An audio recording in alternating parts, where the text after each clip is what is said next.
win this if I were to bet. And I'm not going to bet on this fight. But I think, yes, he's going to win this fight. But if you're so confident, why aren't you betting Jake Paul to beat Tyron Woodley? You can put a bet in for me right now if you want. I'll bet $20 just for him to win. Do you just want to go straight up $20? Well, I just cannot get logged into my DraftKings. That's another reason. Okay, so you and me straight up. Actually, you want to do a movie bet? Bet? Let's do that. Let's do straight up $20. And a movie bet. Fine, and a movie. $20 and a movie. Sure.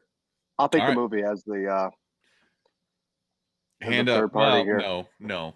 You don't get to do that. You don't get to insert yourself. You don't get to weasel your way into our bet unless you want to make a separate bet. I'll do the. Oh wait, what did Burke say? So who's going to choose the movie then? The winner. Okay, that's fair enough. That's fine. What did you think we would? Okay. Anyways, I'm so fucking sick and tired of watching people suck Jake Paul's dick because he's not a good fighter. What are the odds? Is he actually like the odds-on favorite? So I checked earlier. I checked this morning, and Tyron Woodley was plus 160 to win. So he's the underdog. I just checked again because I was going to place my bet. It's down to 145. So that means that money is coming in on Tyron Woodley. Oh yeah, okay, that makes more sense. But it's pushing the odds closer to even. It doesn't make sense that Jake Paul is the odds-on favorite because I mean, do we know weights or anything? Like, are they pretty even? They look. Yeah, they both would have had to have made weight. Like if this is a professionally sanctioned boxing match, they have to make weight. I think Tyron Woodley was 169 at weigh-ins. Jake was 170. I know he was 1 pound. It was either 170 or 180. I don't know what weight class they're doing. Jake Paul always wants to fight somebody shorter than him too. Like that's going to save his ass. I think this is going to be the one that catches him. So, Mark, all joking aside, I've been giving you a hard time, telling you don't know anything. Like, obviously, I'm just being a dick. But I have seen Tyron Woodley go to absolute wars with one of the best strikers in MMA in Stephen Thompson. And he's beaten him, and he's lost, and he's beaten him, and they've gone back and forth. Mm-hmm. Some of the best striking matches I've ever seen. And I don't think there's a chance in hell that Jake Paul can win this fight. Yeah. So Tyron Woodley is UFC. He's a UFC fighter, correct. Not a boxer. This is his first professional. Is it even considered a professional, or is this like a exhibition match? No, I think technically this is professional boxing. It's not sanctioned by like WBA or whatever, or WBC, I should say. But yeah, it's a sanctioned boxing match with judges and a ref. So yeah. And a fair weight class, unlike, nasty Nate Robinson versus Jake Paul. So, well, that was a guy who had never trained in his life, obviously. I still, again, we were arguing about this off air, but I still think that Ben Askren took a dive in that fight, whether it was because of money or because he was injured and he still had to show up and be there in order to collect a check. Because the rumor was that he had a broken vertebrae in his neck. And if that's the case, I get it. Like, he's been on cloud 9 ever since because he got paid. He doesn't give a shit that he lost. He doesn't care about his reputation or any of that. That's more money than he probably made in his entire UFC career. Does not give a shit. And he barely fought. So it's like, and he took a dive within 30 seconds. So yeah, it looks like he wasn't trying. That was obvious. His hands were like open. But if you have a broken vertebrae, why are you going to take a shot like that in the chin? And then just to make it look real. Yeah. Also, I don't think he could have, even if he did take a dive, if they did for real fight, let's just say that is the case. Like, he's just like, I'm kind of fucked up. Can you just knock me out? We'll say you knocked me out first round. I'll take the money. That'll be that. I think that even if they truly fought, I think Jake Paul would still beat him. Just knowing Askren, like seeing Ben Askren striking. Yeah. He's a great wrestler. He's a fucking, what was he? Like almost an Olympic wrestler. So maybe I'm not understanding what you mean by saying straight up fought. Like a UFC fight? If he did take a dive in that fight, like if that was the case, which we don't know, we're just assuming. I still think Jake Paul, if they were to for real fight, if not box. Is it fight or is it box? You have to specify. Okay. Box. I think he still would have beat him. The reason I think Jake Paul is going to win, which you're going to argue with me, not taking anything away from Woodley. He was a champion, an amazing one of the greatest UFC fighters. You can put him up there. Probably not. He was a good striker, but Jake Paul has been training for boxing for the last 4 years. He has a lot. His reach, he has what? How many inches on his reach? 3.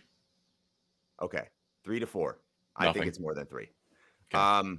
So, but just for that fact, Woodley is a good striker. That doesn't mean like, of course he has boxing training, but he has not been training for boxing for the last 4 years. And that's the only reason I don't think, I'm not going to say he doesn't have a chance, but I think people are kind of counting out Jake Paul. Yep. And I'm just looking at the facts. I'm looking at him actually training for boxing. But he is the favorite. I've got a few things to pick apart there. The fact that you think that training for boxing for 4 years is a long time is a big red flag, because it's not. Most professional boxers started boxing when they were about 5. Yeah. But he's not fighting professional boxers. He's fighting a UFC guy. He's just fighting professional fighters. But when's the last time that Tyron Woodley fought? Last year. Okay. 2020, so he's taking I think. a year off, and he probably just started training for solely boxing a couple months ago. All right. Look, we're not going to get anywhere with this. We have our bet. Everybody, it's on record. We're good. We don't have to keep arguing. We'll see what happens. And by the time that people hear this, they will know that one of us is a moron. Okay. Fair? I hope it is me, because knowing you, and you actually have done jiu-jitsu training and boxing and all that stuff. You don't even know what jiu-jitsu is. What do you mean? Jiu-jitsu is wrestling. I'm just saying you've done fighting training. Like, yes, I have. You think you know this when I've seen you lose a bunch of bets in fights. I've seen you bet against Cody Garbrandt and completely lose that. I've seen you bet it. You have a really selective memory. But also, betting is very subjective. Smithers is a very spiteful person. So once he gets burned on somebody, or if he doesn't like somebody specifically, he's not going to put money on them, even if they are the odds-on favorite or that guy. Rick, Mark had a huge hard-on for Cody Garbrandt because he had neck tattoos. So he was like, oh my God, he's the toughest guy on the planet. Like, there's no way that anybody could ever beat him. And then he got his ass kicked like 4 times in a row. And Mark's like, whatever, he's just washed up now. What are you talking about? He beat fucking Duncan, whatever his name was. He's got the belt? Is that what you're telling me? No, I'm saying I witnessed you like 4 years ago. You put money. We put money on different people. Shut the fuck up. You bet on him specifically because he had neck tattoos. And that is your fucking rationale for a wager. And you said that Dominic Cruz was going to easily, who is one of the best lightweight fighters of all time, who has won several fights since then, and in fact has beaten Cody Garbrandt. Okay. I'm just saying, I've seen you lose a bunch of bets, more than you should. Yeah, I forgot you won all your bets and you know everything. Jesus Christ. Why are we talking about this? I didn't say that. Anyways, Brick, have you set up? I was gonna say we need to jump back on after the fight immediately and get reactions, just so we can do like a future time here. See, that's the thing, is that everybody, like Mark and I are both, either one of us, like hand up, because whoever wins this bet forever will just be like, hey, you remember that time that I was right and you were wrong? Fuck you, you're an idiot. Like, that's going to be the basis for our arguments for the rest of time. Yeah. People have been listening to our show for 4 years now. It's pretty standard stuff. I think it would be a little bit different if I won, though, because I think in the back of your mind, no, Smithers, you're the greatest. If you won, then that's still like the greatest victory to ever happen in the history of anything. I think, yes, obviously Woodley has a good chance of winning this. He should win this. He's the underdog. But you think there's no fucking way that Jake Paul wins this.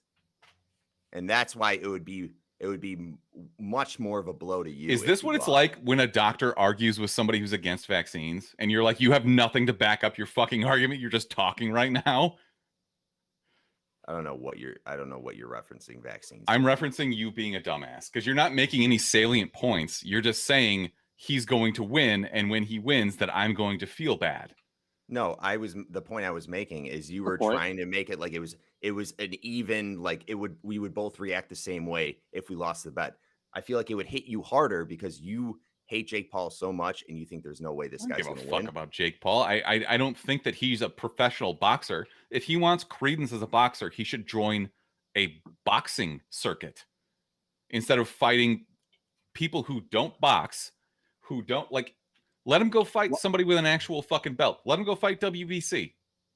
Yeah, but if you're Jake Paul, why would you do that if you're already getting traction fighting all these scrubs? That's the point, and he's Nate. making millions of dollars. I have no grudge against what he's making a shitload of money.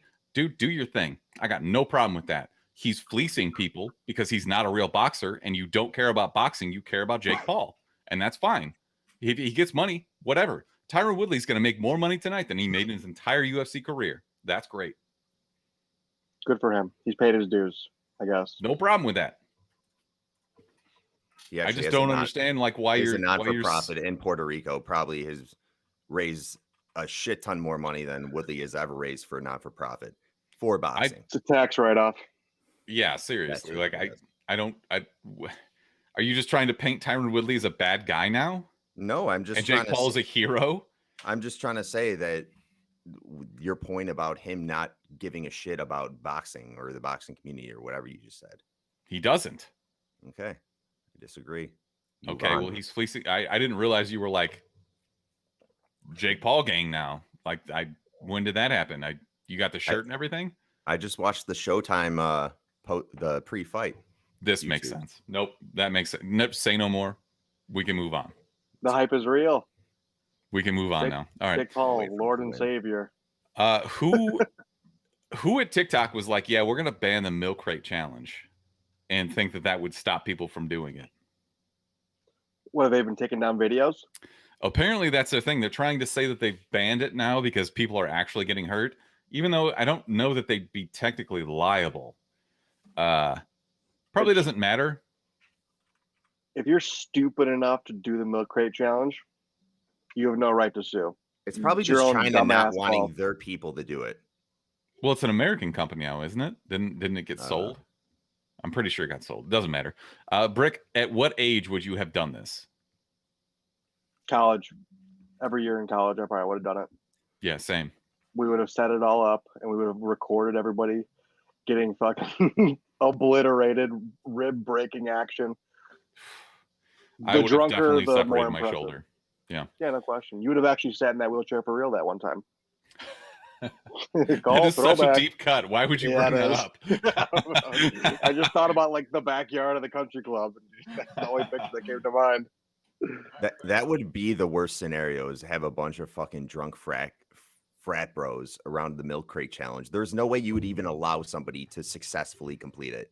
I would spear whoever was like the step below the peak. I would just like full on Goldberg spear them. There'd be so many fucking what's this bone right here? Just collarbone. Clavicle. Collarbones, yes. The collarbone breaks. Where they're not like, they're serious, but they're not that serious. Like you go to the hospital maybe like 2 days later. It's like one of those. Break your collarbone, that's pretty serious. That's fucking you've got like a whole lot of arteries right in this area that all connect to your heart. And if your collarbone breaks and severs any of those arteries, you're kind of fucked. Whatever. Just don't move. Fuck it. You're good. That's what Tyron Woodley's going to do to Jake Paul, you bitch. Just know if you shattered it or just like maybe cracked it. Fractured. Yeah. I saw one of those where a cop tried to do it. And as he was coming down, some guy just drop kicked like the third level of it and had him come crashing down. He's such a dick move. Is that like a felony? The cop just like kind of got up and they stopped recording. They stopped recording because he shot everybody. Yeah, well, let's assume it's fine. Let's just assume it was fine. Jesus Christ, that's horrible. I'll send you the video. I think Please don't. I don't want to. I think I like it. I don't want to watch something that's going to end before the fucking Supreme Court. Jesus. News to us. Boop. All right, gentlemen. I sent you some trailers this week. I have really bad news. And that's leading into the best trailer of the week, which was definitely Doug Days, starring Doug from Up, the Pixar film. Unfortunately, Ed Asner, who played the voice of Carl, the old man, has passed away today. It's very unfortunate. Ed Asner if you know voice acting, you know acting from the 60s, 70s, you know Ed Asner. He's been a huge part of everybody's life, whether they know it or not, and that sucks. That said, I'm very excited for this TV show. The TV show does look pretty good. I never actually fully finished up, I don't think, but the concept of the talking dog, Doug, and being a dumb, just a golden dumb retriever, dog, just like the stupidest fucking animal on the planet. just lands and works really well. R.I.P. Wow. Ed Asner, though. Asner lived a great life, dude. He was 91. Being an American male to live to 91 years old, that is pretty much unheard of. That doesn't happen Really? with men. Is that a thing? I mean, Average life's women like naturally 76 live longer, but I think the average age for men in America is like 72 years old. Might even be lower. It might be like 68. God, that sucks. We're boned. Yeah. I'm almost out 91 of time. regardless is an old age though. Once you hit 90s, you're like, damn. Living on Yeah, but I don't know. I guess it depends on your quality of life at that point. Anyways, it doesn't matter. Let's focus on Doug. He says several times that he digged a hole, and Ed Asner tells him, "No, you dug a hole." And Doug says, "Yes, I am Doug." And that's the most adorable, funny thing of all time. This is the humor. best trailer of the week. Agreed. No, I don't know. That's pretty good too, actually, surprisingly. Okay, did you like Kingsman? Yeah, the Kingsman was actually also amazing, but Lady of the Manor actually kind of struck me as surprisingly could be good. All right, let's cut there next. Let me set this up and you can give me your thoughts. So this is a movie where Judy Greer, who you definitely recognize even if you don't recognize her, she is an archer. She was in Arrested Development. She's been in the latest Halloween movies. Anyway, she's super famous and she's a ghost in this movie. And we have kind of a lazy, haphazard woman who is taking a job there, who's like leading tours of this old estate. And Judy Greer is this ghost who only this tour guide can see. And this ghost basically tries to teach her how to be a classy woman. So, Brick, what'd you think? I just think like the overall concept of it is actually pretty funny, and Judy Greer is an underrated comedian. She kills in Arrested Development and a bunch of other stuff. She's in that You'll never see these again. Yeah. And then Justin Long plays that super awkward. He plays that role perfectly all the time. He's like a Harvard professor. And yeah, this haphazard lady, like you said, I think she just like fits that role perfectly. And I don't know what who that is, by the way. Judy Not Greer? offhand. No, I know Judy.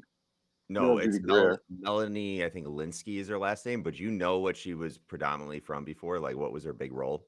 Nope. No. Yeah, did you watch? She looks 2.5 familiar though. Men?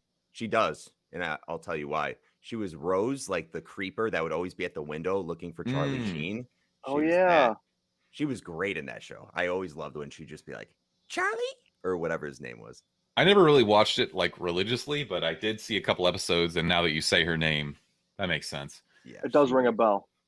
So Justin Long and his brother wrote and directed this. So this is like their directorial debut. Justin Long's pretty funny. It's gonna be good. There's no in between for this. Either it's gonna be good or it's gonna suck. Correct. Yeah, I agree. Good concept though. I'm into it. I specifically included this because I was like, could be funny. Yeah, but I laughed out loud at one of the jokes in the trailer. So hopefully that wasn't the only joke.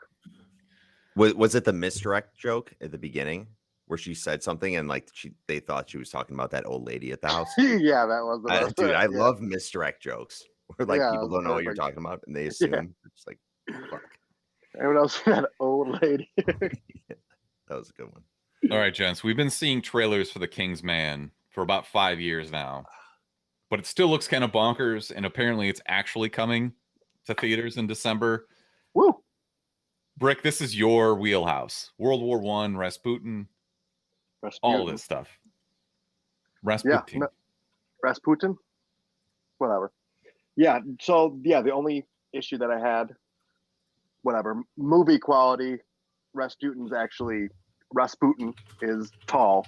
He's like a short, fat man in real life. But You gonna ask to see his dick size? they might show his dick. His dick is like in a jar in a museum somewhere. Was it the huge Supposedly. one or the small one? Oh, No, it's Napoleon apparently had the it's really huge. Napoleon Apparently had it's- the small one, didn't he? Yeah, That makes like sense. math. Yeah, well, that makes sense. We could just Yeah, be Ras- stereotyping. I don't know. Yeah, Rasputin had Bullshit. just apparently had a huge schlong. Either way, I think this is a really creative way that they are going to be able to introduce like new technology for that era, because specifically in that era they had a bunch of new advancements in order to like do this. They had the first tank, they had the first plane, they had the Tanks, first flamethrower, airplanes. Yeah. everything there. I think they can play into a lot of like new like retro futuristic technology because it's the Kingsman and they're going to have those sweet spy gadgets and whatnot. And I just love the lore of actual history. I think they're going to be in uh, the car where Franz Ferdinand. Franz Ferdinand gets assassinated. It kind of looks like that's where they're going to be. Maybe not start it. They might start there. Who knows? It'd probably be a good place to start, honestly. But yeah, there's just so many different characters that you can kind of just add in and make them really cool and have like really unique scenarios and situations for a Kingsman to like really excel. So I'm here for it, man. All in for it. Absolutely. I love the first two. We got Gemma Arterton who shows up. We got Jamon Hansu finally gets some shine in this. He beats the shit out of some people. I'm here for this, man. Aaron Tyler Johnson and Stanley Tucci, Colin Firth. Like, this is a good cast with a movie with a lot of money behind it. Ray Fiennes in. Great period piece. He was the kicker in Replacement, right? Who? Ray Fiennes? Amazing. If that's a good callback. If that's the case. Yeah. I think the guy playing Rasputin. He's playing Rasputin. Yeah, the kicker from Replacements. Oh, right? Hilarious. I would have. That, yes, look it up. that is him. Reese Ifans. That's him. I'm looking at it right now too. Yeah, he was Nigel in Replacements. Yep. Yeah, he looks Can't way notice different, him. obviously, with a giant black beard as opposed to being blonde. But No, yeah, this would be Right. awesome. You mentioned the gadgets. Like, for the current day Kingsman movies, they had crazy gadgets, obviously, all the Bond type stuff. I'm like trying to think, what kind of gadgets would they have though around the World War I era? Like one that I just saw like blows smoke and I don't know. Well, Just, one that I saw was specifically they had like a knife that had like a hidden pistol in it, and so I just think there's a lot of stuff that they can kind of mix yeah, in that era and make it like, oh yeah, that's kind of a smart way to use that. And then if you really think about the time and like the place where it's at, it can be really intuitive. And I a think that unique they're going way to be to really use creative. old technology or Exactly, because they experimented with a ton of stuff. I mean, they like especially with like mustard gas and stuff. They like mustard gas was so bad they were like, yeah, we're trying to kill everybody, but like even that's like fucked up. We can't even do that anymore. That's so bad. when the plants are like fucking morphing and just fucking puking out pollen, you're just like, nah. Yeah, I mean, then it shows up in Saddam Hussein's hands when he's gassing the Kurds. But anyways, all right, let's move on, shall we? The lighthearted pinnacle of the week was probably Spider-Man: No Way Home. So fuck this. They Tom weren't Holland they not breaks the universe. They weren't supposed to release a trailer at all, right? Weren't they? I thought they said that they were not going to have a trailer for No Way Home at all. Who would say that and why? That would literally break industry norms forever. Right. And that's no, but I thought because of what they were trying to do, I thought they were going to just not have a trailer. I thought I heard that somewhere, but I guess maybe I'm making that up. I heard something like that too. I don't think it was for Spider-Man though. I think it was something else. I'm trying to find it, but I heard something like that in the news, Brick. I think you're on to something. I just can't think of what it is. I don't think it's Spider-Man related though. I just figured because it leaked, because the trailer leaked or the teaser leaked, that they were just like, all right, fuck it, let's actually release it now. I feel like because it came out like a week later, It just seemed like that was the timing of it all. So I boycotted and didn't even watch it. Well, yeah, we Okay. saw this happen with the first Suicide Squad. Do you guys remember when there was that really like the version that they had for Spider-Man before they actually released the official trailer on YouTube was so shitty. I was like, I'm not even gonna watch this right now. There's no point. They did the same But then thing. they released it the same day. Yeah, well, Suicide Squad did the same thing. Warner Brothers was like, "Fuck you, whoever took video during the con or whatever they CinemaCon. premiered it at. Yeah. Now we're releasing this because we don't want you to view this for the first time in that By way." the way, CinemaCon was earlier this week, and they did release trailers for like Uncharted, a few other bigger movies that are coming down the pike. We'll be getting those trailers in the coming weeks, but They showed some more Batman stuff. I heard that as well. I don't know if it was a full trailer, but they had some more footage. So we'll see. But Spider-Man. All right, Tom Holland's back. We get a tease of. I'm sorry, Brick. I just got to ruin this for you because we got to talk about it. It's the Sinister Six, I'm guessing, right? I mean, kinda, but he basically Peter Parker breaks the universe by not being able to shut up while Doctor Strange is trying to cast a spell, No, that's cool. That doesn't which give is away too perfect much.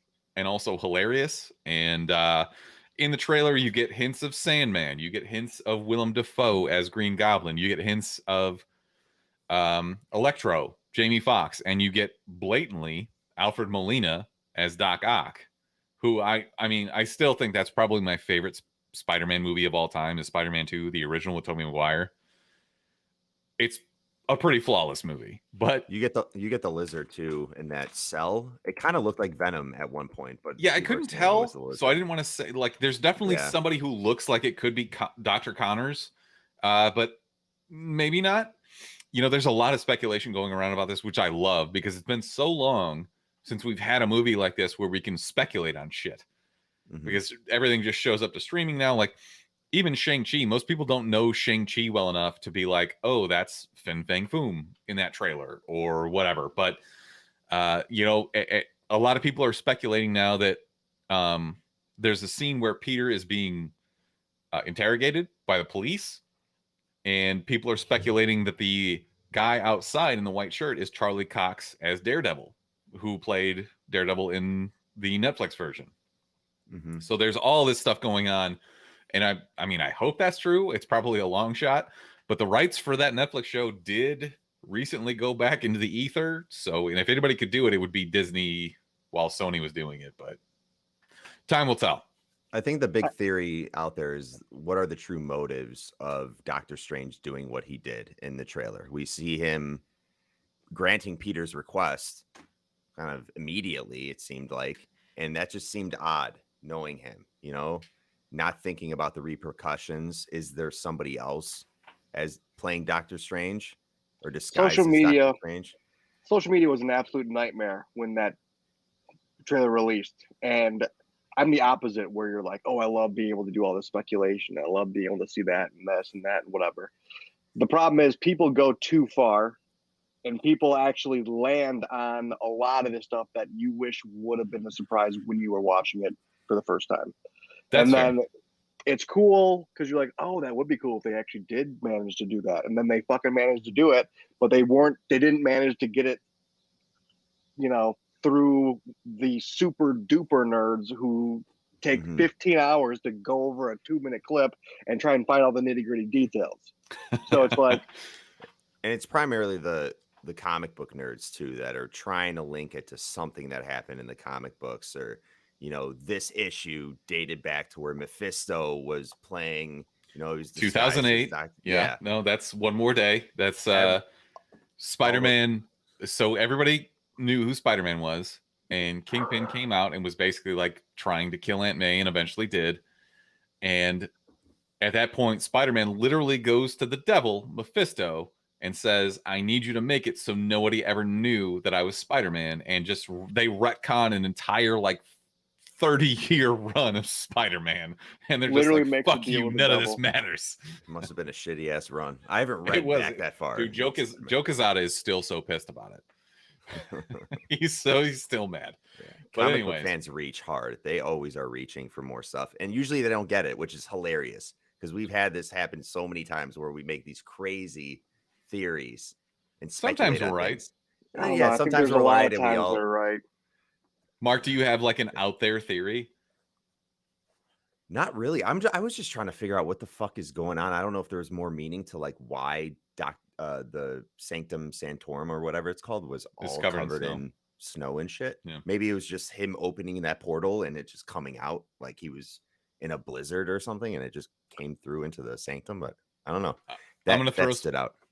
I'm gonna throw something out there that I know is probably not gonna be true, but I think like this is if I was planning Marvel, first of all, it would fail immediately, but also this is what I would do.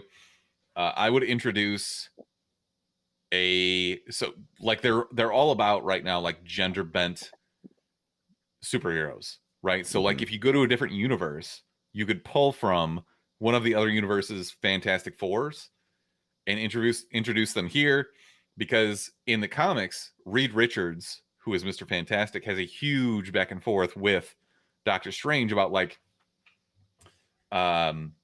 multiverse theory and shit like that. So I think that would be this would be a perfect place for them to introduce that. And I know that this is a super out there theory, but I'd like to see that. I hope Doc Ock makes a comment on Aunt May. It's just like, wow, I'm glad I got to this universe. Because they did the meme where it was like Doc Ock in the whatever Spider-Man 2, and he was just like Aunt May, and it was old ass Aunt May. Wow, and now you're it's just gonna like turn this into a fucking You've been watching too much anime, dude. him saying, what does that have to do with anime? It's live action shit. Tentacles? What do you think it has to do with anime? I'm just saying he's gonna be very impressed with how Aunt May looks in this universe. You're fucking gross. I like your gender bending theory, but instead of the Fantastic Four, well, they'll stick with the Fantastic Four. The Invisible Woman turns into the Invisible Man, and then we open up the Monsters universe. That's quite a stretch, but yeah, sure. Exactly. That is public domain, if I remember correctly. Perfect. So then we can get Frankenstein and the werewolf, and then they can change Frankenstein into some sort of Frankenstein-style superhero that they just kind of hodgepodged all the X-Men together into one person. And that's how Ryan Gosling gets into the MCU. Fucking perfect. Let's go. Mark, what did you think of? So, did you order the black and gold Spider-Man suit statue for $1,500 yet? Did you make it up, or is there really one that's out there? No, I just saw it in the trailer, and I just assumed it was out there. No, I didn't buy anything yet. So there's a suit that Peter has where he's not wearing a mask and he's running, but he has like it looks like a Doctor Strange like Eye of Agamotto. I don't know, like a circle on his chest. I don't know. It looks like a magical suit, and I'm guessing that's what he's gonna be wearing when he like goes through the multiverse. Mm-hmm. But like I always find that interesting, like the different suits that they find a way to introduce, because obviously Black Suit Spider-Man has a lot of connotations, because that was how Venom got brought into the universe, and I don't think that's what they're going to do here, but maybe we'll see Tom Hardy. Who fucking knows? Wait, how did I miss that? He's running through what looks like a restaurant. Okay, I'm looking for images. I see the like prototype. They're making toys and all this shit for the suit already. But so I don't which one did you order? I didn't see nothing yet. They already have a Funko for it. It's going to suck when you don't have that extra $20 from losing that Tyron Woodley bet. I don't see any clip from the trailer with him wearing it. You see the claws, spider arm, yeah. The Iron Spider. Yes, Iron Spider, yeah. That was always my favorite to use in the video game itself. I heard there was I only saw a headline of it that Doctor Strange could be the actual villain in Spider-Man No Way Home, and I was like, fuck you, headline grab, you piece of shit. Doctor Strange is always kind of like, Doctor Strange does what's right for the universe, not what's right for whoever asks him to do something.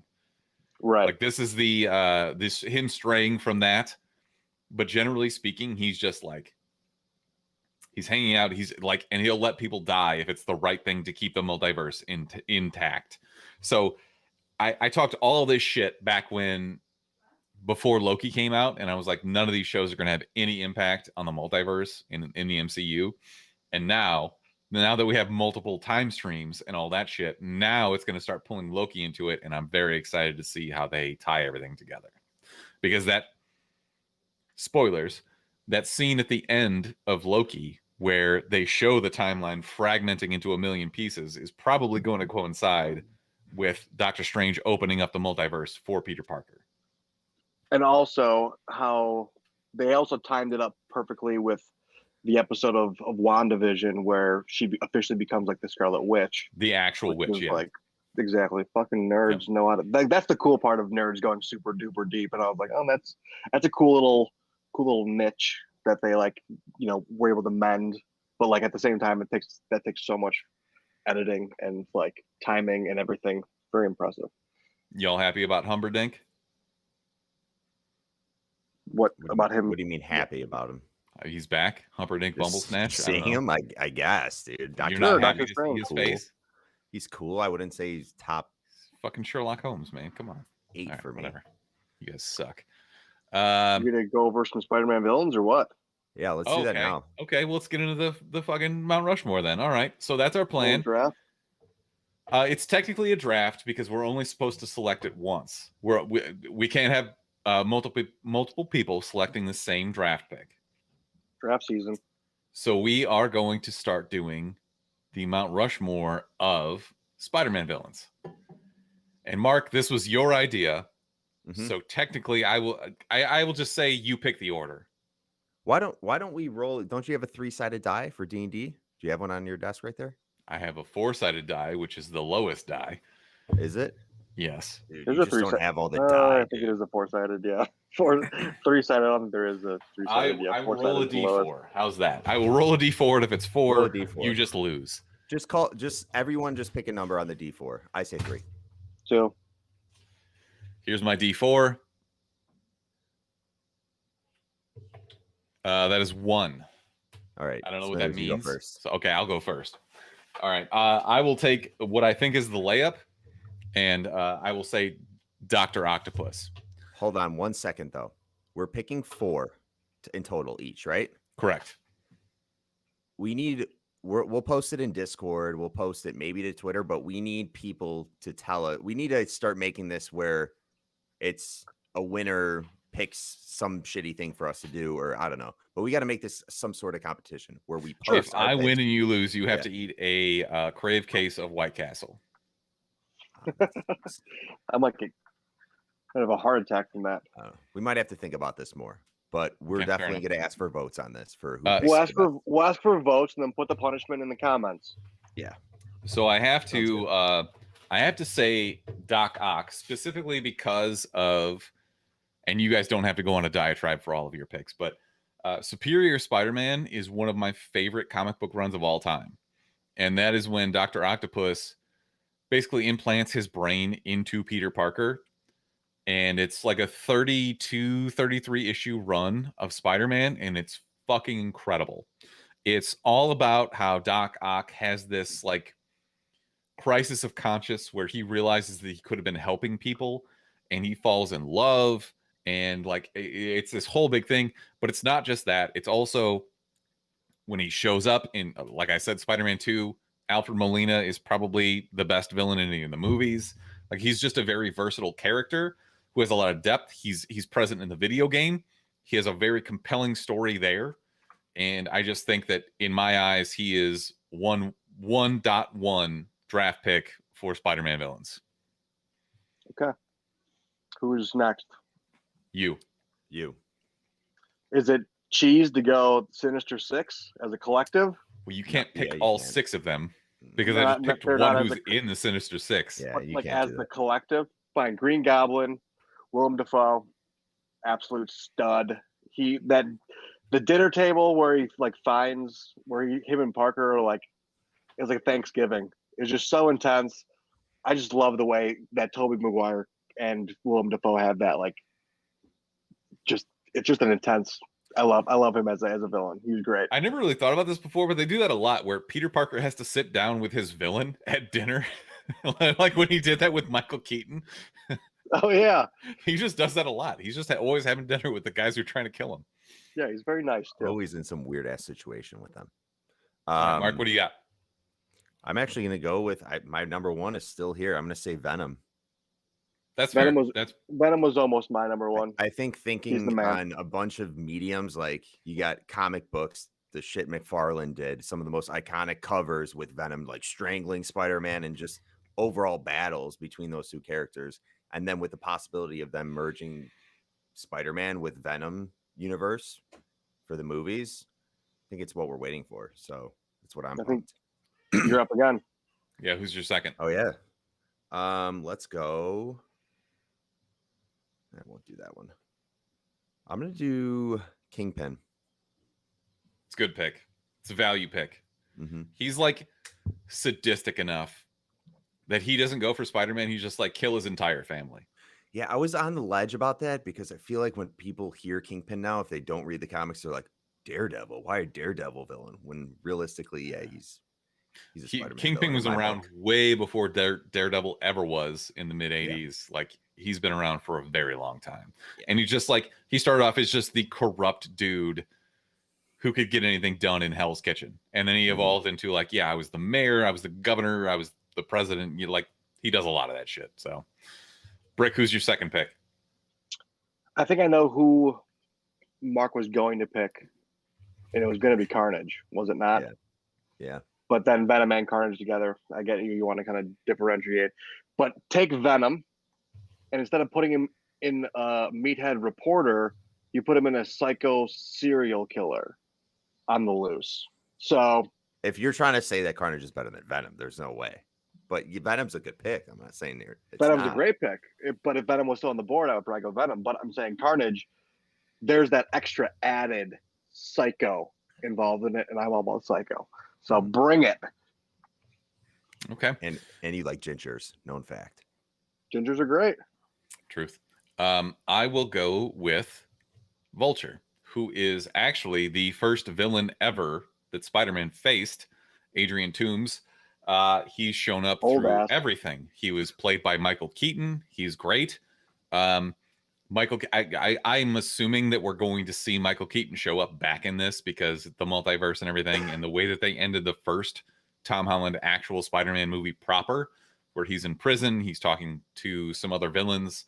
He's like, yeah, now I know what's up. Like, I know who this guy is. Maybe I'll keep it to myself. Maybe I won't. I think he's a great villain, and he's going to be ever present in the coming Sony Marvel plans for Spider-Man.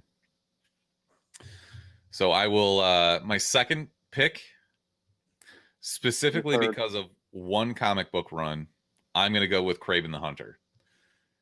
Because of Kraven's Last Hunt. It's just like, it's a story of what happens when it's Moby Dick. Moby Dick, like you catch your white whale and then you're just like, now what?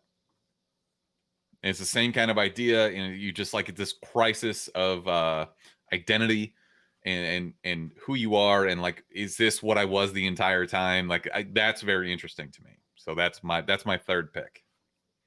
I would put him up there with being one of the most dangerous Spider-Man villains, like one that really raises the stakes in comics. He's a dude that doesn't really have powers, but he's just always there. Yeah, he fucks shit up. All right, Brick, who's your next one? It's a good one. I think I'm going to go with Lizard. Just, Dr. Kurt Connors. He's a classic. I think he's the first episode in the original Spider-Man Adventure TV show. But I just like the way that he got his origins. He just injected himself with some serum and became a fucking freak lizard.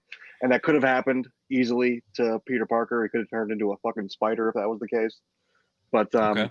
I don't know. I like Lizard and his origin stories, and he kind of, I believe he doesn't he kind of have a character term where Peter tries to help him still. That's true of every villain that Spider-Man has ever faced. Sure. I mean, he's so spinners with half of them, so he's so unconscionably good that he thinks that he can help everybody, even though he's an idiot and everybody just wants to kill him. Right. All right, Mark, what do you got? I'm gonna go Sandman. Fuck, I was gonna take that. Multiple dimensions here. I'm looking at this from is all right. He's obviously been involved with a lot of the franchises, comic books. He plays a big part, but the movies, he's been in at least one movie. I think he's been Thomas Hayden Church. Yeah, you would think the sand would be the most representative thing about the character, but sometimes it's not. It's just that sweater he wears. Like, people know what this character looks like. And knowing the fact that for the overall, civilians of the city, this would be the worst villain because sand everywhere, the Oh, absolute all up in fucking your butt worst. crack. In your fucking ass cheeks, dude. Nightmare. No fucking way. I'd be like, yo, where's Spider-Man? Don't even get this guy out of our city because I'm not Worst thing trying to of all have time. sand up my fucking sphincter all day. Butt crack. All right. You got one more. Let's go Hobgoblin. Okay. Ooh. I feel like he's just underrated. Really cool. He's really cool looking. People might say he's a green Goblin knockoff, which he is. He was a lot of the Literally influence steals he the tech of took. Green Goblin. Yeah. Yeah, I mean, I think he might look cooler than Green Goblin in a lot of cases. I love the way he looks. I'm waiting for him to make an appearance in the movies because we had Mark Hamill voicing him in the animated series, which was one of my favorite representations of a voice acting Spider-Man villain. But yeah, I'm gonna say Hobgoblin. Fair enough. Brick, who's your last one?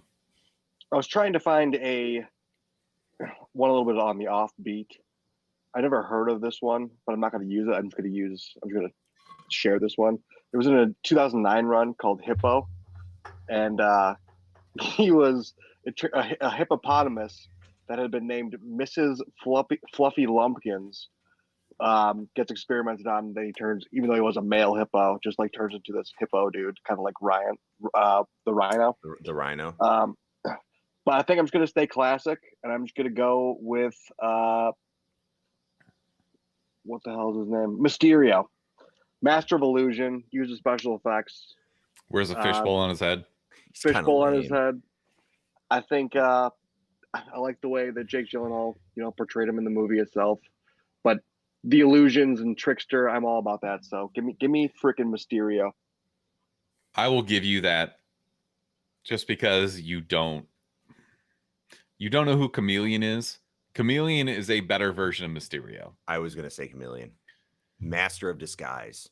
It's fine. Great. Like, if you haven't read the comics, you're not going to know Chameleon. If you haven't watched like the cartoons, you're not going to know Chameleon.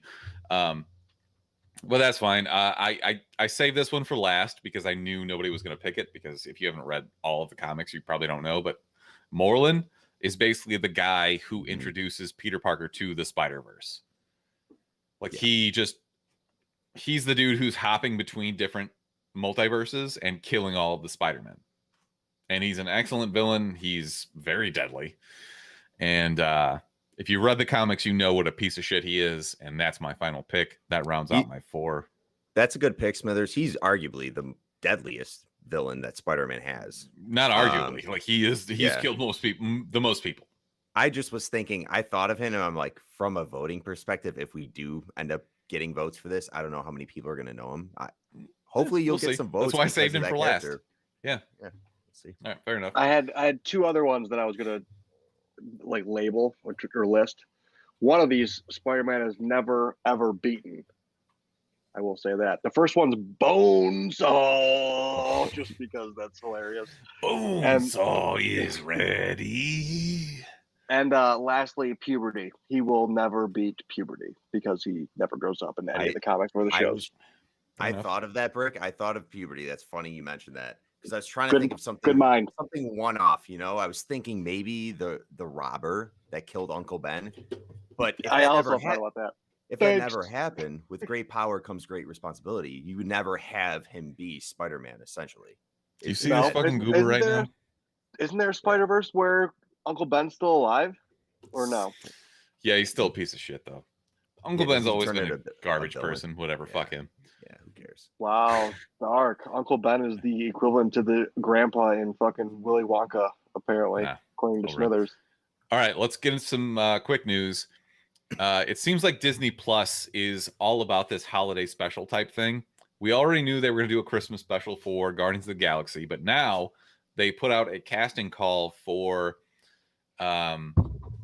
Werewolf by Night, who is they're looking for a young Hispanic man in his early 30s, and basically you're going to play a werewolf. This has got to be a Halloween thing. That's what it's going to be, and I guess my question is, we're fine with this, right? Just give me something every holiday and we're good. I guess. Anything holiday, I'm sure. We got Guardians of the Galaxy holiday movie, right? Christmas, yeah. Christmas, is it a show or is it a movie or I is it... I don't know. Honestly, I couldn't tell you that. I guess we'll see. I would have to guess it's gonna be like an hour-long special. Okay, that's half of a movie. Sure. All right, fair enough. We'll move on then. We got our first look, Mark, at Cowboy Bebop. John Cho looks dope. I've never even seen Cowboy Bebop, but he looks like he fits the part. Well, John Cho always looks dope, and so does Ein, the corgi. Mm-hmm. But it just went away on my screen, and now it's all fucked up. I'm trying to screen share this, but Mark, why don't you give me your first reaction thoughts to this? I think for the most part they look good. I think to Brick's point, John Cho, I wasn't surprised. Like he did a silhouette picture a year or so ago before, or it's been like 2 years now. Keep talking, out of pee. When he broke his leg on set and they had to cancel it. But his first photo, I was like, this is the guy that should be playing Spike. What's Cowboy Bebop about? It is about bounty hunters in space and this group of, two of them. Well, Spike is good friends with Jet. They bring on Faye. I don't know. It's the dynamic within this group, and they work together throughout it. And their main goal is to bounty hunt and turn people in for money. But there's obviously like main villains that pop up, and you get to see what happened in their past and how it affects their characters. It's just an overall really good anime. I love the writing. It is my favorite anime of all time. I would recommend my next question is like your ratings of where does this rank along in terms of like your anime shows?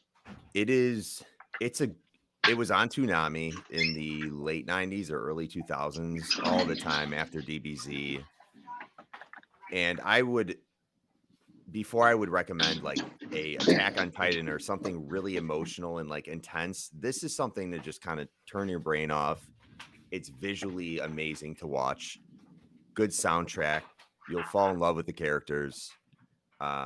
It's a good chill anime, and I just had the best time viewing it. Do you mind if I override some of your thoughts there? Where can we watch it, by the way? I guess. Sorry, I had to pee really bad. It's available on Hulu. So Spike Spiegel used to be a gangster. He used to be in what is essentially the triad. He got out, turned into a bounty hunter. Started working with Spike and Faye. They don't necessarily like each other, but they all have to work on the same ship together. And I thought Jet and Spike they have a background, but they don't necessarily like love each other. Yeah, well, they have arguments throughout it. And this is, in my opinion, the second best anime of all time. Next two? Dragon Ball Z. Dragon Ball Z. So here's a look at John Cho as Spike Spiegel. We got some more in here. This is I kind of appreciate that they didn't make Faye look like she does in the cartoon, because honestly, it's physically impossible that her shirt would stay on. Mm-hmm. Because it's one of those. Here's my thought on that is I somewhat agree. I think from a live action perspective, it would be hard for any woman to play how she was depicted in the anime. But at the same time, if you take away those characteristics from the character, which I hope they don't, because she was she's a firecracker. She's a great character. But she was very sexual with the way that she manipulated people and got away with what she did. So she can still do that with her tits hanging out. That's what I'm saying. I hope they do not stray from that. That's fine if she's more covered up than what she's how she looks in the anime. But if they completely avoid that, if they just make her a gunslinger or something like random like that, if they don't do anything around her just being sexual in the way that she is around people, then I don't know. And another thing is, if they don't have Spike smoking cigs, I'm gonna be fucking pissed. I wonder how Netflix feels about that now. Like, there's John Cho looking jacked and shredded. I wonder if they're like, oh, we can't really do that anymore because it's not PC, and I don't know. They'll X-nay that. I don't see him ripping. I don't see them going out of their way to make someone smoke cigarettes. I don't even see many shows nowadays have anybody even have cigarettes in them. So Yeah, if they, it's an agreed. older anime, so if there's some things they'll cut out, and I think cigarettes will be one of them. Well, it's a predominant part of his character, and this is a visual medium. This is like comic books. This is an anime. If they are going to take the property to fucking make a shit ton of money off of the fans that love this because of its visual representation, they better stick to some of the source material. And I So just there's think our if you don't have him smoking cigarettes, you're kind of doing a disservice to this character because he guns cigs. Yes, he does. I might start this up later tonight and see what it's about. Dude, yeah, I'm telling you, it's incredible. You will love it. The music plays in perfectly with the background scenery. It's all about like high tempo jazz. And that's like, it sounds dumb when you say it out loud, but I promise you will absolutely love this. There's so much murder, there's comedy, there's a corgi who they show in one of these pictures somewhere. There he is. There's Einstein. The one thing they don't show is Ed, who is like their hacker. So I'm curious to see what will be coming from that front, but I'm very excited for this. I can't wait. This is yet to be seen for me. I'm not gonna get too excited. We had a lot of mixed reactions when you posted something about this on our Instagram. It's a lot of people that are like, "Oh, you shouldn't fuck with something that's perfect." Whatever, man. If Netflix wants to do this, if there's more Cowboy Bebop, I'm down. Mm-hmm. If it sucks, whatever. I just won't watch it. Fair enough. Yep. All right.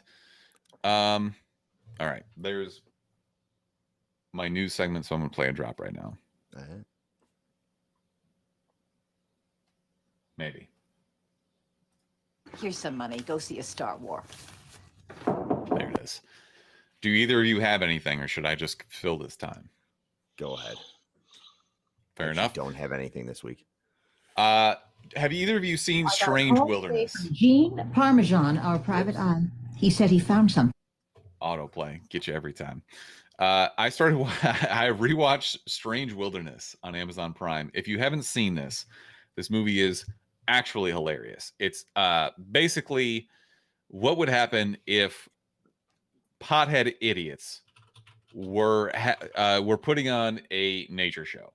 So what happens is the main character's father had an extremely successful nature show, nature documentary show, and he comes to take over, and he's played by Steve Zahn, who, if you don't know him, look him up. You'll see him and you'll be like, oh fuck yeah, that's Steve Zahn. Justin Long is in there, Jonah Hill's in this, Kevin Heffernan, Robert Patrick, who was the original T-1000, Jeff Garland, Ernest Borgnine is in there. This is a fucking hilarious movie. Jonah Hill. This is like one of Jonah Hill's early movies. He was super fat and also very funny. I can't say enough about this. I made my wife watch like 15 minutes of it, and she was laughing her ass off. I was like, yeah, we're coming back to this because this is a hilarious movie. Came out in 2008. It's Amazon Prime. Okay. So check it out if you have not seen it. There's one iconic scene where they show a shark that has like really stupid looking teeth, and they're just like, and here's the shark. He sounds like this. Oh, oh, oh, oh, oh, oh, oh, oh. And like it fucking cracks me up at every moment. So that's my recommendation. I didn't realize we were on recommendations. I thought we were on Best Man. All right. I do have a recommendation. Okay. Mine is No Reservations, Anthony Bourdain. I am paying for, well, I am not paying yet. I'm on a trial for like 10 days for Discovery Plus, which is through the Amazon Prime streaming service. And dude, I binged like 12 episodes of No Reservations. I love travel shows focused around food. And it's sad watching this, obviously, with Anthony or Tony Bourdain is what he went by. Tony, and that's His, what all his close family and friends called called him. Yeah, Yeah, and Mark. I feel like he's my close friend now too. But another You thing fucking about jerk that off. though, I was like searching through YouTube because I heard there was a documentary that came out, which is another recommendation. I can't think of the name of it, but it's on HBO somewhere. And then I stumbled across, I believe his last name is Cho. It was some guy that was interviewing with Joe Rogan. So I clicked it and I started tearing up. His reaction, just the way he started crying, talking about Tony, like how he found out, and he was a close friend of his. I was like, geez, that's got to be brutal. But regardless, the show is great. If you're into food shows, travel shows, I would highly recommend watching it.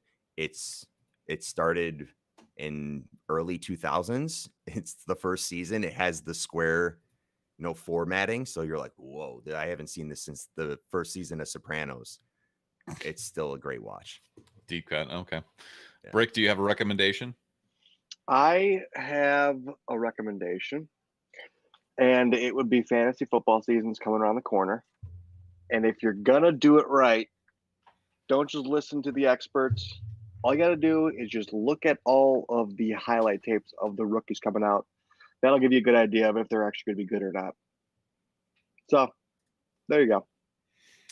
All right, I got one more actual recommendation. It is a anime movie that came out on Netflix earlier this week. It's Witcher: Nightmare of the Wolf.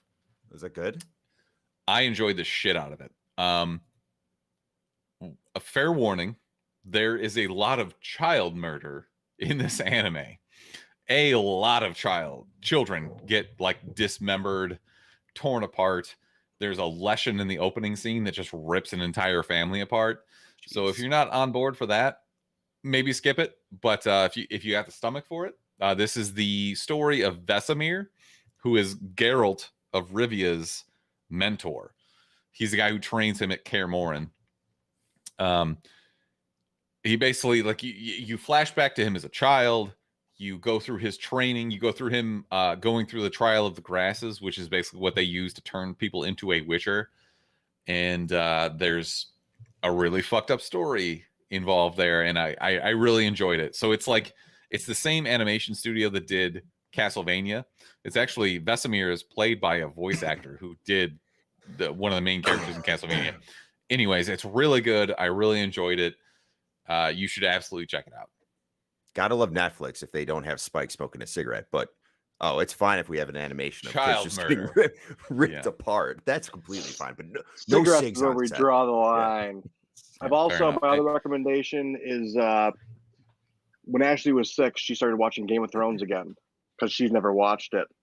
So I'm rewatching Game of Thrones for probably the 4th time.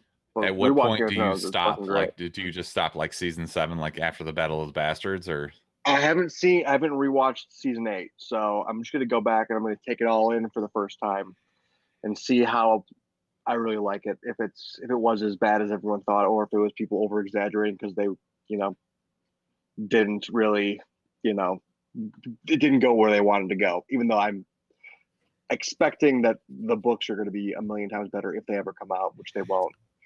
Never gonna happen. But we just got episode 2 or episode 3 that was like pitch black the entire time. 2. Oh no, yeah, that was like the fight against the wall, the fight at Winterfell. Actually, it was so fucking dark, unbelievably dark. That was a nightmare. Yeah, I have to turn the brightness on all the screens on that one. But we just got past the Red Wedding, and I filmed a reaction. Shit.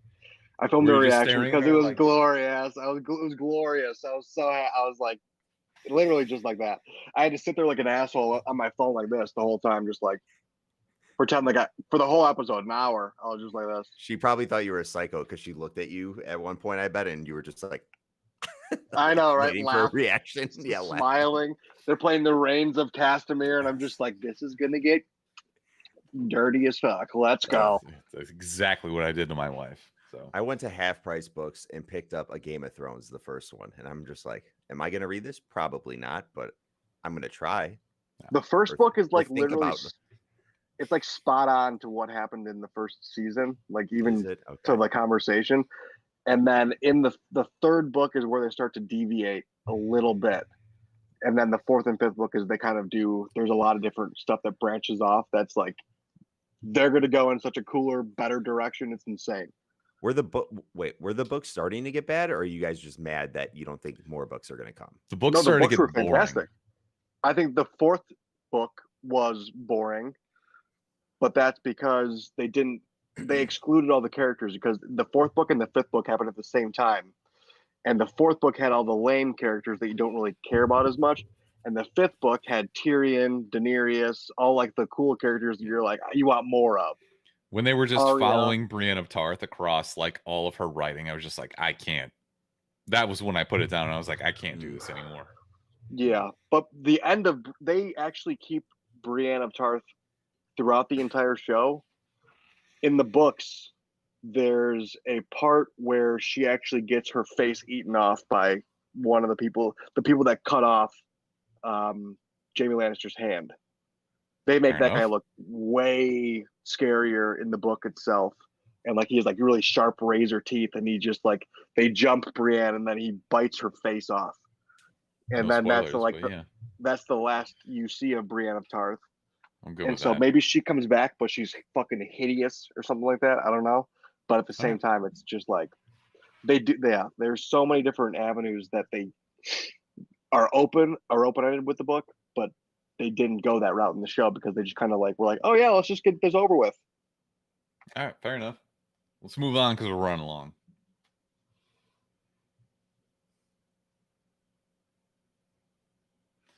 It's not playing for some reason. There it is. We the best. Worst. The worst. She's the worst person in the world. Huge skank, terrible, but thank you. All right, before I kick this to either of you, do either of you have anything to add, or should I just give you my update on a previous Best Man Alive story? Give me the update, because I do not have one. Update it is. Porno lawsuit update. I wish I had a drop for that. Yeah. Oh yeah. I know. Gentlemen, you might Porno remember is like, back. 2 months ago, It's been always back. we talked about a gentleman by the name of David Working, who was suing the fuck out of his parents for throwing out his porno stash. Oh yeah. Gentlemen, the law is just and true because he won, and his parents now have to pay him $30,441 because that is what the judge assessed his porno collection to be worth. Just enough to be legally poor. They probably threw it out to be like, you need to stop jerking off and get a job and move out of our house. All right. Wait, so were these were actually like physical copies of DVDs and stuff? I could have been magazines, could have been VHS tapes, could have been DVDs, could have been Blu-rays. Who knows? This was a collector's edition of these massive tits. I want to see what. Let's say they all went to court. I would love to see the judge reaction. Just like, all right, can you bring up the subject A real quick? Oh, nice. They nice, went to nice. court. Next one, subject B. Nice. That one is very nice too. Just everyone in the so jury's looking at U.S. each other like, District nice. U.S. District Judge Paul Maloney's decision came this week after 8 months of deliberation. He won a lawsuit against his parents. He said they had no right to throw out his collection of films, magazines, and other items. Working had lived at their Grand Haven home for 10 months after he had gotten divorced. I wonder why he got divorced. Maybe it was because he had $30,000 worth of porno. Quite the collection. What an old know what? person do.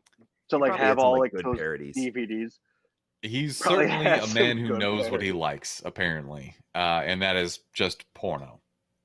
$30,000 of that is like, that's quite the extensive collection. That's so much porno. He probably had like seasonal parodies, like "Tits a Wonderful Life," Christmas time porn. Like you're gonna get into Halloween, like Thanks cucking or something. yeah, just great all around. Some great quality porn that you What's just better, probably can't find Thanks anymore. cucking you or know? cuckmas? Cuckmas is pretty good too. Cuckmas is probably better, honestly. God, we're such idiots. Yeah, the cuck before Christmas. The Tale of Two I Titties. kind of like cuckness. Yeah, Cuckmas is great. Halloweener. There's probably a million different classic pornos.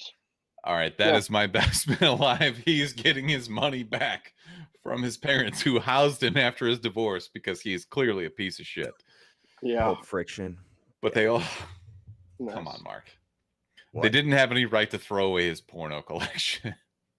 They didn't, because you know what? Everything resells nowadays. You fucking put one of those back on eBay that nobody has seen in 8 years, it's probably going for 5x of what he bought it for. Sticking with my mans on this. So I thought you were going to bring up the OnlyFans. Oh, Yeah, that too.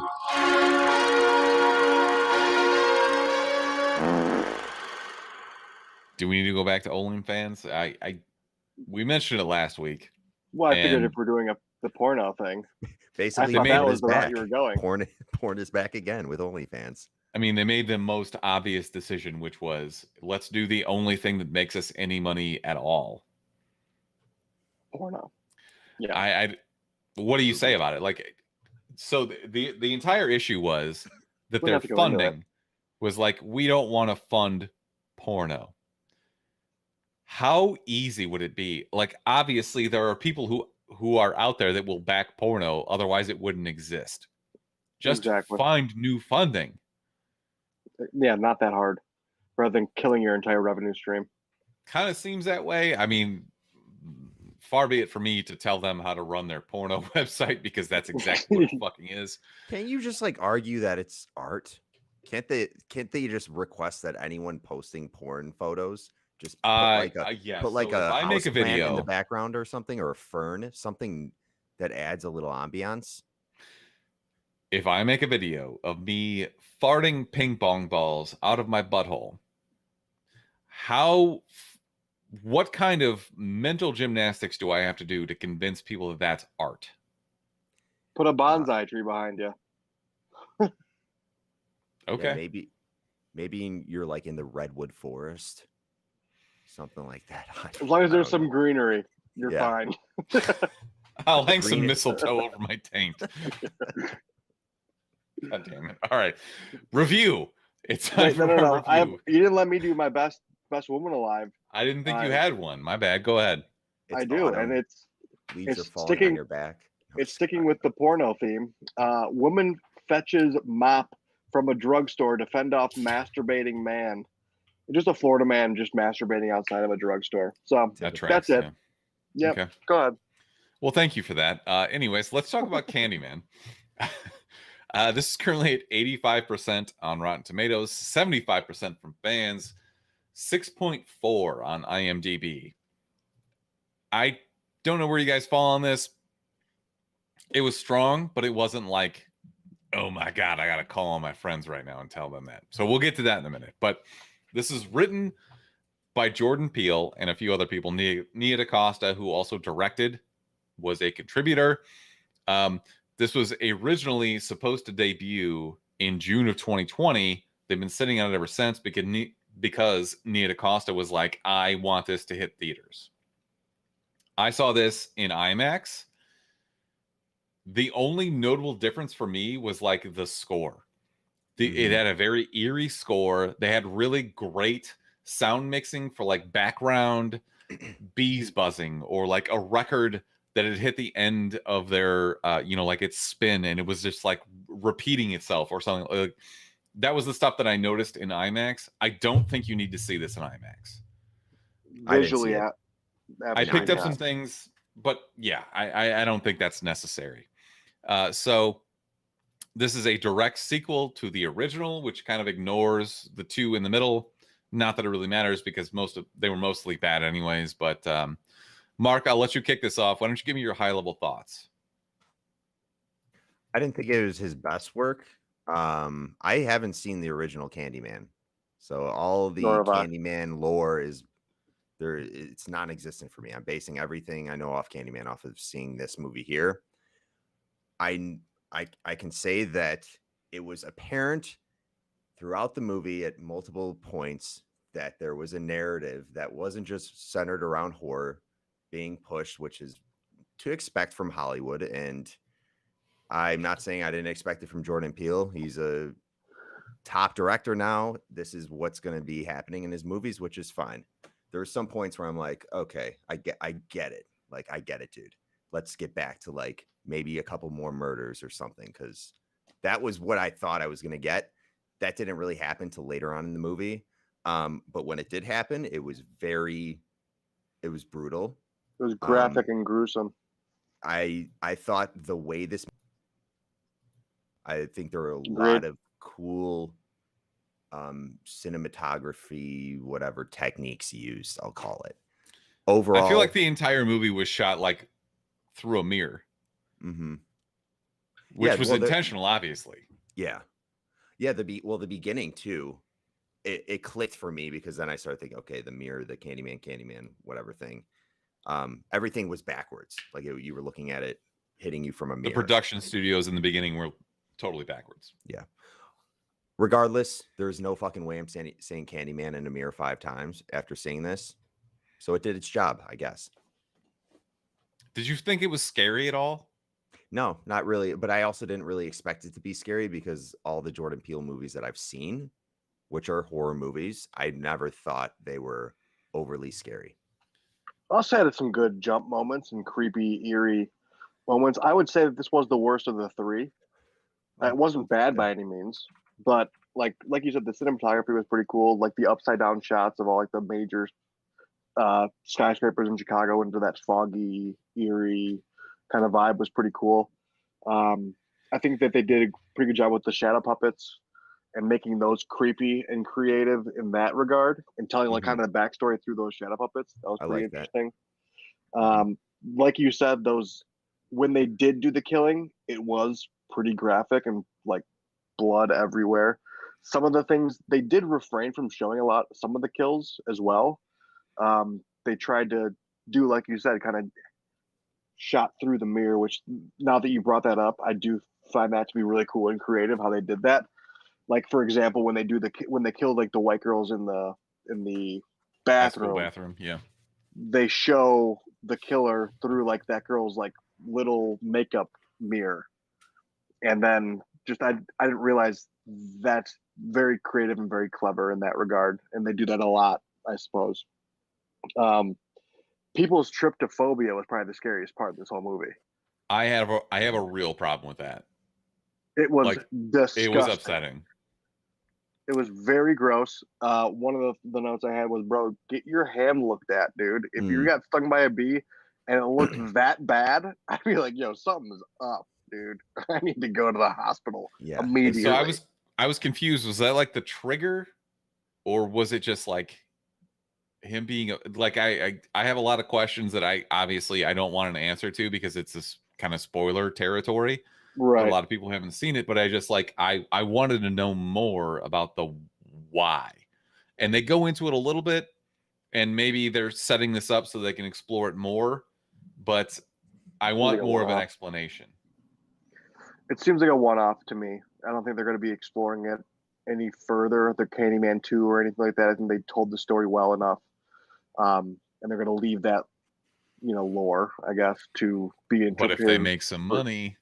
But that's a bummer, because my favorite part of the movie was the last 15 minutes we got. I wanted to be like, okay, now this is happening. Now it would be great to actually see, without spoiling it, what's to come with Candyman. I think I agree with you on that. What do you think of the? I guess that would be kind of spoiling it. So never mind. What's with his red cap? He wore that thing everywhere he went. He looked like he's just like set a condom on the top of his head. It's an art, right? We wouldn't get but it. he only wore one hat the whole time. Was it supposed to be symbolism of some sort?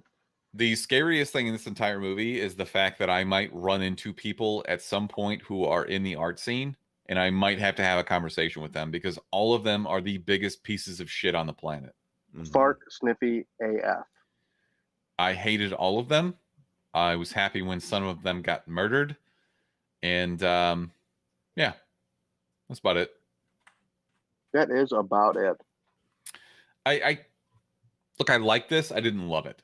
I thought Yahya Abdul Mateen was excellent. He at like the midpoint of the movie, he basically has to lose his mind, and he was very strong in his unhingedness. Conviction there, yeah. But the idea that the fact that it took an hour in a 90-minute movie for them to show me something scary was kind of boring.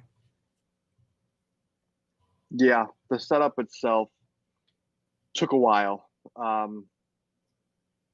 I think the first look at Candyman was pretty creepy, and they did have some like twists and turns along the ride that, I mean, I wasn't expecting, but at the same time, it wasn't like mind altering where it was like, whoa. It was just like, oh, okay. In my opinion, the reveals were pretty obvious. I don't think there was anything they hit us with that was like, oh my God, of course, what a twist. But yeah, I get what you mean. Look, this is a completely serviceable movie. It was good. I enjoyed it, but I like, I'm really on the fence between save it and see it. I like that they had Tony Todd. I wouldn't have known this without looking it up on IMDb, but that was the original Candyman. They had him in this movie, which is cool. I really like Nathan Stewart, who I've never seen before. He was the brother of the main character's wife, Tiana Paris. He was hilarious. When they had that dinner, She was great, by the way. I loved her. Yeah, she was. Even if she was like an art critic or art venue creator or whatever the fuck she was. Like, she was the one character at the entire time that I was like, I didn't look at her and I was like, you're a fucking idiot. Everybody else at some point does something incredibly stupid, except for her. When there was a death, I wish they would have had a little bit more build up with like showing us how shitty of a character that, like the person from the, well, this is, I'm trying not to spoil this, but there was one particular character that we knew was shitty right off the bat. We didn't really need 30 minutes of seeing them, but later I was just like, okay, we see this person for 1 second in the movie. Now I get it. You're reverting back to her saying Candyman. I just think there were characters in this movie that could have been utilized a little bit more. I'm not saying I didn't enjoy the main character, Anthony, seeing Yahya Abdul Mateen. You know, he's great in this. AKA Dr. Manhattan. Yeah. I just wish they would have made it more of a horror movie where people are kind of working together to figure out the issue at hand with Candyman. I didn't feel like there was much actual suspense. There is certainly moments of tension, but I don't necessarily think there was a lot of build up to, oh, here's a actual scare. They do a lot of jump scares, and they do a lot of reverse shots via mirror to show you where something scary should be happening, but nothing scary actually happens there. So it's just kind of a distraction. I'm thinking of in the beginning, he sees the reflection of the hole in the wall behind him several times before anything happens there, and they do that a lot throughout the movie. And it's not necessarily a bad thing. It's a good misdirect. It's just like, I feel like you could have used that more to your advantage to throw in some shit that will just like keep you up at night. Yeah, it's an R-rated movie too. There was points where I'm like, if it wasn't for the swearing, I would assume this is PG-13. The way it's being shot, because there were murder scenes where I'm just like, well, we didn't really get much from that. And if it was PG-13, I would get that. But it's an R-rated movie. Show us something. All right, here's your chance, Mark. How did this not satiate your insane bloodlust or what? I don't think so. No, I think it was a lot of cutaway scenes with just you hearing the kill. And seeing like blood dripping and yeah. And it seemed like it was trying to be avoided, which I just didn't get with it being an R-rated movie. Maybe there's a reason for that. I don't have it. That's fair. All right. I'm going to say save it, by the way. Really? Okay. I'm teetering on the edge between save it and see it, and that probably tells me that I should just say save it. I'm saying But- save it, so maybe you'll say see it. Yeah, I'm gonna say see it just because of that. We got to tilt that towards the front. I mean, I'm very much on the edge. Don't get me wrong, but if either of you had said see it, I would probably have said save it. Right. And I agree this doesn't deserve a triple save. One of us, like, it was good enough to go see, but personally, I just save it. You can save it for later. I 100% agree, and I will say that the sound mixing and the score are good enough to get you to go see this in the theater. They should be. It's brilliantly done. They do a really great job of raising the tension by adding in looping sound in the background. And I know that's a really hard thing to like conceptualize unless you have an example in your mind, but it was brilliantly done. Like this deserves an award for sound mixing / sound editing. It was really well done. I did really like that hole in the wall to start out was very creepy to start out the movie as well. Just a guy hiding in the walls, just like the way he kind of came out with a hook. You just assume he's gonna be a bad guy right away, but it's just like that's just creepy because of how realistic it actually was. It You know, was there very could be a creepy. guy who just like handing out candy and just like hiding in the wall because the cops are looking for him. And it's like, ugh. But if you walk down into a basement and there was a giant hole in the wall, wouldn't you just be like, fuck this, I'm out? Yeah, obviously. Yeah. I would maybe like throw some firecrackers back there, but I would definitely leave. I would be like, nope. And that's actually Jordan Peele's next movie. It's called Nope. Yeah. The Nope. Cloud. Yeah, that I can't wait. I thought this was well done, and I think that he's gonna keep going. So final thoughts before we wrap this up. It was good. It wasn't great. Right. Us and Get Out were better, in my opinion. I think this is better than Us. It was not better than Get Out. I don't think it was better than Us by far though. And that just has me a little worried for the upcoming movies from Jordan Peele because of the impact he had with Get Out. Like when that was his first major motion picture, right? That was he so creative. directing. It was so good. And just the impact it had on the horror genre and people just losing their minds at how good that movie was.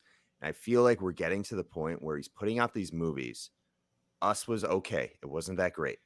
In my opinion, this movie wasn't that great, but I feel like people are like, still got to give it to him because he gave us Get Out. You know, I feel like he's gonna start. I feel like he is already one of those directors where people just give him extra points because he made such a crazy good movie for his first major motion picture. But people should be off his dick by now because of Us, and Us wasn't really that good. But they're not though. I don't think you guys are giving us They're enough not. credit. I like I'm that. not, because I didn't think it was very good at all. I enjoyed it. Okay. Well, it's good that we all had disinterested or disagreeing thoughts on Jordan Peele. He's obviously going to keep working. In his defense, he directed those two movies, and he did not direct this one. He just wrote it and produced it. Okay, That's I didn't know Monkey that. Paw Productions. So this was directed by Nia DaCosta, who I thought did an excellent job. The shots through all of the mirrors and everything like that, I thought that was really well done. Okay. That's the last thing I'll say about this. We should probably wrap this up because we're already running long. We're at 90 minutes already. So, Woo. gentlemen, what do we have to plug? Mark, you finished your top 30 comic books of the first half of the year. Sorry, comic book covers, I should say. Tell me about it. Plug it. Yeah, go check it out. It's on YouTube. It's actually 2 parts. I was planning on it being 1 part, and then I realized how long it was going, how much I actually had to say about these individual covers, and it's 30 books, so it's not like a small list by any means. These are my favorite comic book covers that released in 2021 up until the end of June. So I'm cutting it off halfway through the year. I'm going to hopefully do another video to end 2021, but there are multiple reasons why I put the books I did in my rankings. Some of them are like $100 cover price books. Some of them you can still find at your LCS. So go check it out if that interests you. It's on YouTube. I will plan on putting out one later this year. There it is. Or the beginning of the next year, most likely. I had the week from hell. I was supposed to go to a Cubs game Tuesday night, which is why we didn't play Dungeons and Dragons. I literally took 3 trains to get downtown, and the skies just opened and rained. Like it just pissed rain. Like so much fucking rain that I was like, I should just go home, and I didn't because I'm an idiot. I was supposed to go watch the Formula One race this morning at Joe's place, and it rained at Spa in Belgium. My dishwasher broke, and I had to replace that. My refrigerator broke, and I had to replace that. My bathroom sink broke, and I had to replace that. And that's been my week. So. One of my favorite sayings, Smithers, guess what it is? When it rains, it pours. You know what? It's very true. When shit starts happening, it happens all at once, or at least it seems that way. 100%. And I'm literally only mentioning this because my therapist used to tell me, you need to reframe everything. So reframing is basically an exercise where you look at the positive side of everything instead of just like, oh, fucking why me? And the fact that I was able to make it through this week and not have a fucking nervous breakdown because I spent so much money on appliances and bullshit and spent my entire week fixing things, I'm going to give myself a pat on the back. But I don't know how we got here. But you forgot to recommend never buying Samsung appliances. Never buy Samsung appliances, people. Man, I will have a bonfire in my backyard with Samsung appliances. Never TVs are good. I've had great luck with TVs. If you have a refrigerator or a dishwasher, get fucked. My ice maker, never again. Dude, I have to auto defrost it every week, and whoever fucking thought it was a good idea to make a constant beep that you can't get rid of when it goes into auto defrost, it's the most annoying thing. The ice maker fucking blows. You can't get replacement parts for cheap. They don't have customer service. Fuck Samsung appliances. Yeah. So anyways, thanks for tuning in to episode 260 of the Chumpcast. I was supposed to be saying that we should be back for Tuesday night D&D this week at 7:30 p.m. Central on our Twitch channel at twitch.tv/the_Chumpcast. And somehow that devolved into me complaining about appliances. But thanks for tuning in, everybody. You can find us, as always, on all social media platforms at the Chumpcast. You can call or text us at 847-920-6107. I think until next time, we should probably say... Chumps out, motherfucker. Ciao, beta. My headsets are dying. I gotta go. Jake Paul.